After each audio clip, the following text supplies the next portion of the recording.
मैं आया था कजरा और दो डिमांड था। एक ग्रामीणों का डिमांड था कि हम लोगों को रोड होना चाहिए, और दूसरा डिमांड था उनकी माता जी का कि एक मूर्ति यहाँ बननी चाहिए अमर शहीद नीरज चौधरी जी का, जिससे कि मैं अपने बेटे को रोज दर्शन कर पाऊं, उनका पूजा कर पाऊं। मूर्ति बन गई, मूर्ति आ भी गई, लेकिन मूर्ति लग नहीं पाई।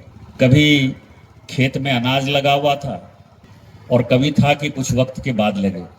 और इसी बीच में उनकी माता जी भी नीरज जी के पास चली गई। एक नाव की दुर्घटना हुई, काफी लोग उसमें मृत्यु को प्राप्त हुए।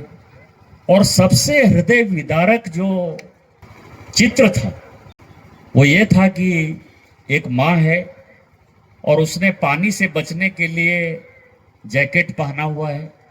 बेटे के पास जैकेट नहीं है, 4 साल का बेटा है, और माँ उसको जकड़े हुए है, ना अपने बच पा रही है ना अपने बेटे को बचा पा रही है, लेकिन उसको छोड़ नहीं रही, और दोनों की मृत्यु हो जाती है। ये दिखाता है कि माँ से बेटा अलग हो ही नहीं सकता। तो मुझे लगा कि शायद वही कारण है कि नीरज चौधरी जी के पास जब तक माता जी नहीं जाती तब तक इस मूर्ति का अनावरण नहीं होता। और यही सत्य है, यही वास्तविकता है, माँ और बेटे का जो रिश्ता है। इसलिए मैं उन दोनों को ही शहीद कहूंगा, चाहे माता जी हो चाहे